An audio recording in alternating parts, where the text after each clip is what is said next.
যখন পৃথিবীতে মানবজাতির কোনো চিহ্নই ছিল না, সেই সময় একদিন আল্লাহ রব্বুল আলামিন সকল ফেরেশতাকে আরশে আজিমের কাছে একত্রিত হতে আদেশ করলেন।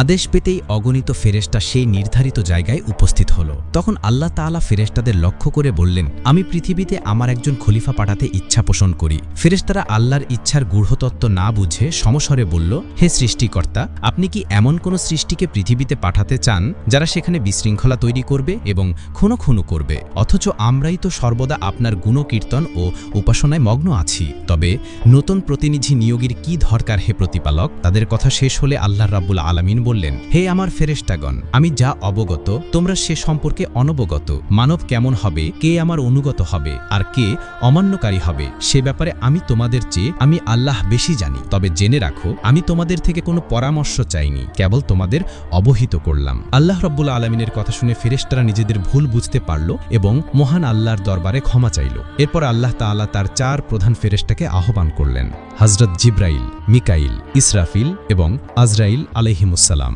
আল্লাহ রাব্বুল আলামিনের হুকুম পাওয়া মাত্র তারা নির্দিষ্ট স্থানে উপস্থিত হলেন। আল্লাহ প্রথমে হযরত জিবরাইল আলাইহিসসালামকে নির্দেশ দিলেন, হে জিবরাইল, তুমি পৃথিবীতে যাও এবং সেখান থেকে এক মুষ্টি মাটি সংগ্রহ করে আনো, যা দিয়ে আমি আমার প্রতিনিধিকে গঠন করব। হযরত জিবরাইল আলাইহিসসালাম পৃথিবীতে এসে ভূমি থেকে মাটি তুলতে গেলে ভূমি করুণ স্বরে বলে উঠল, হে জিবরাইল, তুমি আমাকে কোথায় নিয়ে যাচ্ছ? তিনি উত্তর দিলেন, আমি তোমাকে আল্লাহর সমীপে নিয়ে যাচ্ছি। আল্লাহ রব্বুল আলামিন মাটি দিয়ে এমন এক সৃষ্টিকে গড়বেন যারা এই পৃথিবীতে আল্লাহ প্রতিনিধি হবে। কিন্তু ভূমি তখন কেঁদে বলল, ভাই জিবরাইল, তুমি আমাকে নিও না, এখানেই থাকতে দাও, কারণ আমাকে দিয়ে আল্লাহ তাআলা যাদের তৈরি করবেন তারা মহান আল্লাহর অবাধ্যতায় জড়িয়ে পড়বে। ফলস্বরূপ আল্লাহ রব্বুল আলামিন তাদের দণ্ড দেবেন, আর আমি যদি তাদের দেহের অংশ হই তবে সেই শাস্তি আমাকেও সইতে হবে। অথচ আল্লাহ রব্বুল আলামিনের শাস্তি সহ্য করার মতো শক্তি বা সাহস কোনোটাই আমার নেই। তাই তুমি এই বিষয়ে আল্লাহ তাআলার কাছে আমার হয়ে মার্জনা চাও।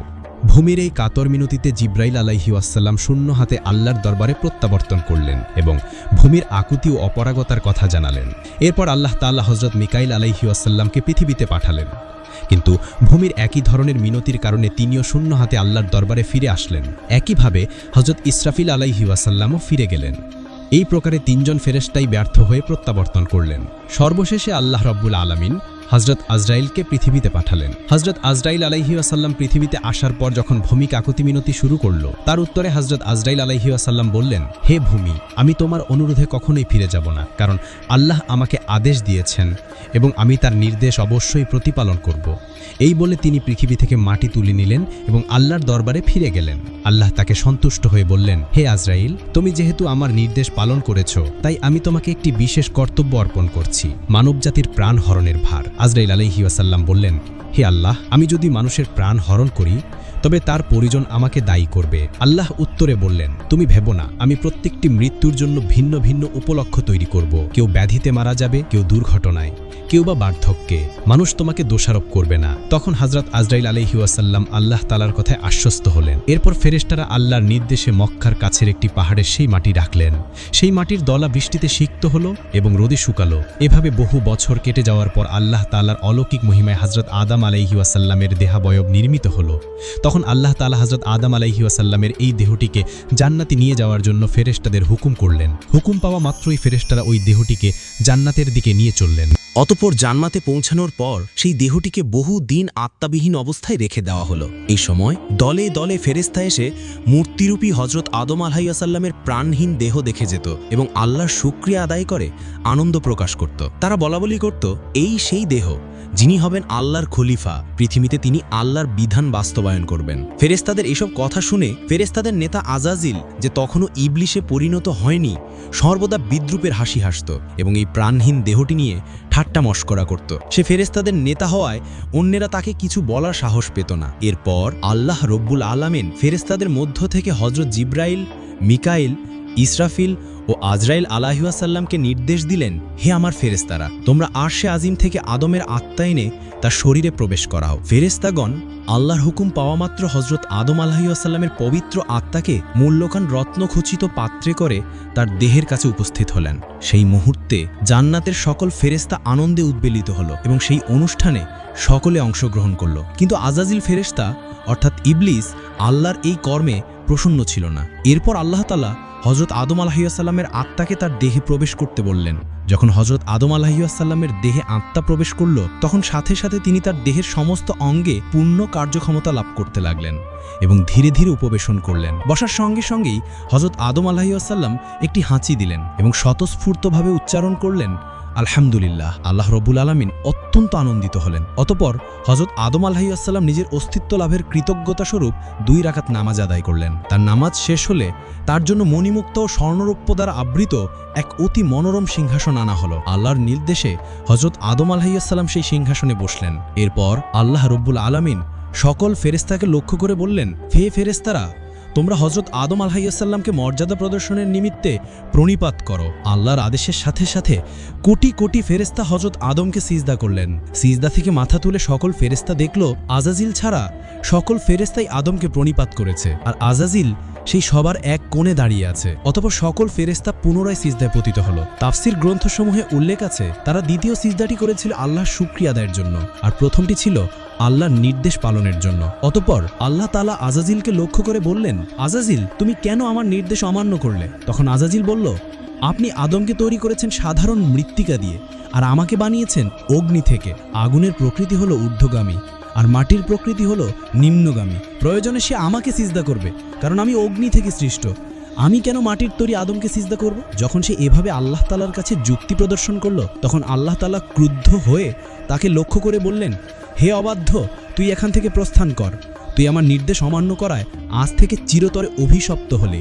আল্লাহ তাআলার এই আদেশের সাথে সাথে আজাজিল ফেরেশতা ইবলিসের শয়তানে পরিণত হলো। আল্লাহ তাআলা যখন তাকে অভিশপ্ত করলেন এবং জান্নাত থেকে বহিষ্কার করলেন তখন শয়তান বলল, হে দয়াময় প্রভু, আমি 6 লক্ষ বছর ধরে আপনার উপাসনা করেছি এবং ফেরেশতাদের বিভিন্ন বিষয় শিক্ষা দিয়েছি। অতএব আমার সমস্ত উপাসনা ও সেবার বিনিময়ে আমি আপনার কাছে কয়েকটি জিনিস প্রার্থনা করছি। অনুগ্রহ করে আমাকে তা দান করুন। আল্লাহ রব্বুল আলামিন তাকে বললেন, তুমি কি চাও বলো? তখন শয়তান বলল, হে দয়াময় প্রভু, আপনি অন্তত আমাকে মহাপ্রলয় পর্যন্ত জীবন দান করুন। আল্লাহ বললেন, আমি তোমাকে মহাপ্রলয় পর্যন্ত জীবন দান করলাম। তখন ইবলিস আবার আল্লাহ তাআলাকে লক্ষ্য করে বলল, হে মালিক, আজ যে আদম সন্তানের কারণে আমি জান্নাত থেকে বিতাড়িত হলাম সেই আদম সন্তানের ধমনীতে প্রবেশ করে তাদের কুমন্ত্রণা দেওয়ার শক্তি আমাকে দিন। আল্লাহ তাআলা বললেন, তোমাকে তাও দেওয়া হলো। তবে তুমি শুনে রাখো হে শয়তান, তুমি আমার বান্দাদের যতই প্ররোচিত করে পাপ কাজে লিপ্ত করাও না কেন, যদি আমার বান্দাগণ অনুতপ্ত হয়ে আমার কাছে ক্ষমা চায় তবে আমি তাদের সকল অপরাধ মার্জনা করে দেব। এর পাশাপাশি যারা আমার সত্যিকারের দাস সেই সকল দাসের অনিষ্ট তুমি কখনোই করতে পারবে না।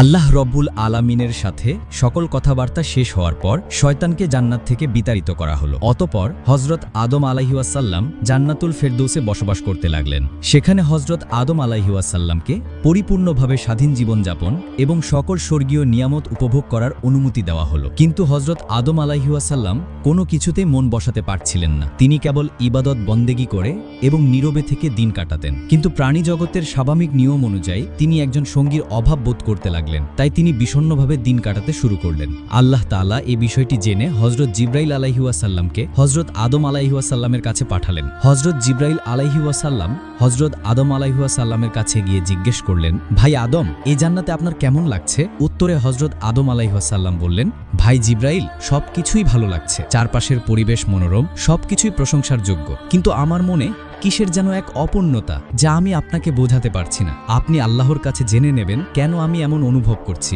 হজরত জিব্রাইল আলাইহিসসালাম বললেন, হ্যাঁ, আমি আপনার এই শূন্যতার কারণ জানি। আল্লাহ তাআলা আমাকে আপনার এই অভাব পূরণ করার জন্যই পাঠিয়েছেন। আপনি চিন্তা করবেন না, খুব শীঘ্রই আমি আপনার সেই অভাব দূর করার এবং আপনার মন ভালো করার ব্যবস্থা আল্লাহর পক্ষ থেকে করে দেব। এই কথাগুলো বলে জিব্রাইল আলাইহিসসালাম সেদিনের মতো বিদায় নিলেন। পরদিন ভোরে হজরত জিব্রাইল আলাইহিসসালাম আল্লাহর ইচ্ছায় আদম আলাইহিসসালামের ঘুমের মধ্যে তার কাছে এলেন। এরপর অলৌকিকভাবে হজরত আদম আলাইহিসসালামের একটি বাম পাজরের অস্থি বের করে আনলেন। অতঃপর সেই হাড়ের উপর রক্ত, মাংস ও চামড়ার আবরণ দিয়ে ফুঁক দিলেন। হজরত জিব্রাইল আলাইহিসসালামের ফুঁকের সাথে সাথে সেই হাড় একজন নারীর রূপ পরিগ্রহ করল। এরপর হজরত জিব্রাইল আলাইহিসসালাম হজরত আদম আলাইহিসসালামকে ঘুম থেকে জাগালেন। হজরত আদম আলাইহিসসালাম জেগে উঠে তার সামনে অপরূপ সুন্দরী চাঁদের মতো উজ্জ্বল এক যুবতীকে দেখে মুগ্ধ হয়ে তাকিয়ে রইলেন। এরপর হজরত জিব্রাইল আলাইহিসসালাম তাদের লক্ষ্য করে বললেন, হে আদম, ইনি আপনার জীবনসঙ্গী বিবি হাওয়া আলাইহি ওয়াসাল্লাম। হযরত আদম আলাইহি ওয়াসাল্লাম এই কথা শুনে অত্যন্ত আনন্দিত হলেন। তার হৃদয়ের যে অপূর্ণতা ছিল তা মুহূর্তে বিলীন হয়ে গেল। তার হৃদয়ে আনন্দ ছড়িয়ে পড়তে লাগলো। তিনি এতই খুশি হয়েছিলেন যা তা ভাষায় প্রকাশ করা সম্ভব নয়। তাফসিরের কিতাবসমূহে বর্ণিত আছে, পৃথিবীতে আল্লাহ তাআলা যে কজন নারীকে সর্বাধিক সৌন্দর্য দান করেছেন তাদের মধ্যে হযরত হাওয়া আলাইহি ওয়াসাল্লাম ছিলেন অন্যতম। হযরত আদম আলাইহি ওয়াসাল্লাম দীর্ঘক্ষণ বিবি হাওয়ার দিকে তাকিয়ে থাকার পর তার নিকটবর্তী হতে উদ্যত হলেন। তখন হযরত জিবরাইল আলাইহিস সালাম বাধা দিয়ে বললেন, তাকে বিবাহ বন্ধনে আবদ্ধ করার পূর্বে তার নিকটবর্তী হওয়া আপনার জন্য বৈধ নয়। অতএব প্রথমে আল্লাহ তাআলার দরবারে বিবাহের জন্য আবেদন করুন। হযরত আদম আলাইহিস সালাম জিবরিল আলাইহিস সালামের দেখানো পদ্ধতি অনুসারে হযরত হাওয়া আলাইহিস সালামকে বিবাহ করার জন্য আল্লাহ তাআলার দরবারে প্রার্থনা করলেন। আল্লাহ তাআলা হযরত আদম আলাইহিস সালামের আবেদন গ্রহণ করে তাদের বিবাহের চূড়ান্ত সিদ্ধান্ত নিলেন। আল্লাহ তাআলা আদমকে লক্ষ্য করে বললেন, হে আদম, আমি আপনাকে হাওয়া আলাইহিস সালামের সাথে বিবাহ বন্ধনে আবদ্ধ করে দিলাম, কিন্তু এখন আপনি আপনার বিবাহের দেনমোহর আদায় করুন। হযরত আদম আলাইহিস সালাম আল্লাহ তাআলাকে বললেন, হে আল্লাহ, এই বিবাহের দেনমোহর এটা আবার কি? তখন আল্লাহ তাআলা বললেন, হে আদম, আপনার বিবাহের দেনমোহর হলো আমার প্রিয় বন্ধু হযরত মুহাম্মদ সাল্লাল্লাহু আলাইহি ওয়াসাল্লামের উপর কয়েকবার দরুদ প্রেরণ করা। অতঃপর হযরত আদম আলাইহিস সালাম রাসূল সাল্লাল্লাহু আলাইহি ওয়াসাল্লামের উপর কয়েকবার দরুদ শরীফ পাঠ করলেন এবং এর মাধ্যমে আদম ও হাওয়া আলাইহিস সালামের বিবাহের কাজ সম্পন্ন হলো। বিবাহের কাজ সম্পন্ন হওয়ার পর আল্লাহ তাআলা হযরত আদম ও হাওয়া আলাইহিস সালামকে পরম আনন্দের সাথে জান্নাতে বসবাস করার সুযোগ করে দিলেন। এর পাশাপাশি আল্লাহ তাআলা তাদের লক্ষ্য করে বললেন, হে আদম, তোমরা মনোযোগ সহকারে শোনো, জান্নাতের সকল নিয়ামত তোমরা গ্রহণ করবে, কিন্তু এই যে বৃক্ষটি রয়েছে এর সন্নিকটে তোমরা যাবে না এবং এর ফল আহার করবে না।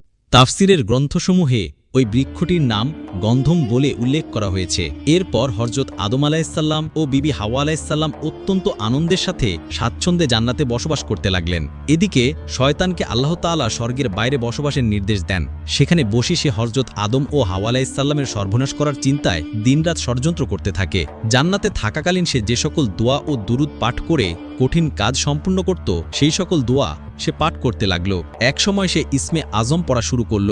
ইসমে আজমের উসিলায় সে জান্নাতের ফটকের নিকটবর্তী স্থানে পৌঁছে গেল। এরপর সে ধীরে ধীরে জান্নাতের দরজার দিকে এগিয়ে গেল। সেখানে গিয়ে সে দেখল জান্নাতের প্রাচীরের উপর একটি ময়ূর বসে আছে। ময়ূর শয়তানকে চিনতে না পেরে জিজ্ঞেস করল, তুমি কে? তখন ইবলিস উত্তর দিল, আমি একজন ফেরেশতা। ময়ূর আবার জিজ্ঞেস করল, তুমি এখানে কি চাও? শয়তান বলল, আমি জান্নাতের ভেতরে প্রবেশ করতে চাই। ময়ূর তখন বলল, হযরত আদম আলাইহিসসালামের এখানে থাকাকালীন কারো প্রবেশের অনুমতি নেই। এ কথা শুনে শয়তান বলল, ভাই ময়ূর, তুমি আমার উপর দয়া করো, এর প্রতিদানে আমি তোমাকে এমন কিছু দোয়া শিখিয়ে দেব যা পাঠ করলে তুমি কখনো বৃদ্ধ হবে না, মৃত্যু তোমাকে স্পর্শ করবে না এবং তুমি কিয়ামত পর্যন্ত জান্নাতের সকল নেয়ামত ভোগ করতে পারবে। তোমায় কখনো জান্নাত থেকে বের হতে হবে না। এই কথাগুলো বলে শয়তান ইসমে আজম পাঠ করল। তার মধুর কণ্ঠে ইসমে আজম শুনে ময়ূরের মন গলে গেল এবং সে তাকে জান্নাতের দরজায় নিয়ে হাজির হলো। সেখানে প্রহরী হিসেবে ছিল এক বিশাল সাপ। ময়ূর সাপকে সব ঘটনা খুলে বলল। সাপ ময়ূরের কথা শুনে শয়তানকে জিজ্ঞেস করল, তুমি কে? শয়তান আগের মতোই উত্তর দিল, আমি একজন ফেরেশতা। আমি আরশে আজিমের নিচে থাকতাম। সেখানে আমি এমন এক ইসমে আজম শিখেছি যা পাঠ করলে সকল ইচ্ছা পূরণ হয়। সাপ তখন বলল, দোয়াকে আমাকে শিখিয়ে দাও। শয়তান বলল, হ্যাঁ, তোমাকে শেখাবো, তবে একটি শর্ত আছে। শর্তটি হলো তুমি আমাকে জান্নাতের ভেতরে প্রবেশ করার সুযোগ করে দেবে। এই কথা শুনে সাপ বলল, হযরত আদম আলাইহিসসালাম জান্নাতে থাকাকালীন কাউকে ভেতরে প্রবেশ করানোর অনুমতি আমার নেই, তাই এটা আমার পক্ষে সম্ভব নয়। এই কথা শুনে শয়তান বলল, তুমি যদি সম্মতা মাও তবে আমি তোমার মুখের ভেতর দিয়ে প্রবেশ করে জান্নাত ঘুরে দেখব, এতে আল্লাহর হুকুমও তোমার দ্বারা লঙ্ঘিত হবে না। তার এই যুক্তি সাপের খুব পছন্দ হলো, যার ফলে সে রাজি হয়ে বড় করে মুখ খুলল। মুখ খোলার সাথে সাথে শয়তান তার মুখের ভেতরে প্রবেশ করলো। এরপর শয়তান সাপকে লক্ষ্য করে বলল, হে সাপ, তুমি আমাকে বিবি হাওয়ার কাছে নিয়ে যাও। আদেশ পাওয়া মাত্রই সাপ শয়তানকে মুখে নিয়ে বিবি হাওয়া আলাইহিসসালামের কাছে গিয়ে হাজির হলো। শয়তান তখন উচ্চস্বরে চিৎকার করে কাঁদতে লাগলো। সাপের মুখ থেকে কান্নার শব্দ শুনে জান্নাতের সকল হুর ও গেলমান তার কাছে সমবেত হলো। এমনকি বিবি হাওয়া আলাইহিসসালামও সেখানে উপস্থিত হলেন। এরপর হযরত হাওয়া আলাইহিসসালাম তার এইরূপ ক্রন্দনের কথা জিজ্ঞাসা করলেন, যার উত্তরে সে বলল, আমি তোমাদের পরিণামের কথা ভেবেই কান্না করছি। আল্লাহ তাআলা তোমাদের অচিরেই ধরণী নামক ভূমিতে পাঠিয়ে দেবেন। এই কথা আরশে আজিমে লেখা আছে, আমি তা দেখেছি। এই কারণেই আমি তোমাদের কথা চিন্তা করে কান্নাকাটি করছি। বিবি হাওয়া তখন শয়তানকে লক্ষ্য করে বললেন, তোমার কথা যে সত্যি তা আমি কিভাবে বিশ্বাস করব? শয়তান বলল, আমি আল্লাহর নামে শপথ করে বলছি, আমার কথা যদি সামান্য মিথ্যা হয় তাহলে যেন আল্লাহ ও সকল ফেরেশতার অভিশাপ আমার উপর বর্ষিত হয়। শয়তানের এমন কথায় হযরত হাওয়া আলাইহিস সালামের মন নরম হয়ে গেল। তাই তিনি জিজ্ঞেস করলেন, তবে এই নির্বাসন থেকে মুক্তির কোনো উপায় আছে কি? যদি কোনো উপায় থাকে তবে তা আমাকে খুলে বলো। শয়তান বলল, একটি উত্তম পথ আছে, কিন্তু তোমরা তা মানবে না, এটা আমি ভালোভাবেই জানি। তখন হযরত হাওয়া বললেন, আমি অবশ্যই সেই পথ গ্রহণ করব, তুমি আমাকে তা খুলে বলো। তখন শয়তান বলল, ওই যে নিষিদ্ধ বৃক্ষটি রয়েছে, ওই গাছের একটি ফল যদি তোমরা খেতে পারো তবে তোমরা চিরস্থায়ীভাবে এই জান্নাতে বসবাস করতে পারবে। আর যদি সেই গাছের ফল না খাও তাহলে শীঘ্রই তোমাদের পৃথিবীতে নামিয়ে দেওয়া হবে, তোমরা জান্নাত থেকে বিতাড়িত হবে, কারণ আল্লাহর সিদ্ধান্ত হলো তোমাদের জান্নাত থেকে বের করে দেওয়া। শয়তানের যুক্তিপূর্ণ কথায় হযরত হাওয়া আলাইহিস সালামের মন গলে গেল, যার ফলে সে ধীরে ধীরে গন্ধম গাছের কাছে উপস্থিত হলো। সেখানে গিয়ে গাছ থেকে একটি ফল ছিঁড়ে অর্ধেক নিজে খেলো, আর বাকি অর্ধেক হযরত আদম আলাইহিস সালামের জন্য নিয়ে আসলো। এরপর হযরত আদম আলাইহিস সালামকে বুঝিয়ে শুনিয়ে বাকি অর্ধেক ফল খাওয়ালো। হযরত আদম আলাইহিস সালাম ও হাওয়া আলাইহিস সালাম গন্ধম ফল খাওয়ার সাথে সাথে তাদের শরীর থেকে জান্নাতের সমস্ত পোশাক খসে পড়ল এবং তাদের শরীর থেকে যে সুগন্ধি বের হতো সেটা বন্ধ হয়ে গেল। এই অবস্থা থেকে হযরত আদম ও হাওয়া আলাইহিস সালাম নিজেদের ভুল বুঝতে পারলেন এবং অনুতপ্ত হলেন। তাদের এই কাজের কারণে আল্লাহ তাআলা ক্রুদ্ধ হলেন এবং ফেরেশতাদের আদেশ করলেন, ফেরেশতাগণ, আদম ও হাওয়াকে জান্নাত থেকে বের করে পৃথিবীতে নামিয়ে দাও। আল্লাহ তাআলার আদেশ পাওয়া মাত্র হযরত জিবরাইল আলাইহিস সালাম ও অন্যান্য ফেরেশতাগণ হযরত আদম ও হাওয়া আলাইহিস সালামকে জান্নাত থেকে পৃথিবীতে নামিয়ে দিলেন। প্রিয় দর্শক, কেমন লাগলো আজকের এই কাহিনী? যদি ভালো লেগে থাকে তাহলে একটি লাইক ও একটি কমেন্ট করুন, আর এই কাহিনীর দ্বিতীয় পর্ব দেখতে চাইলে অবশ্যই কমেন্ট করে জানান।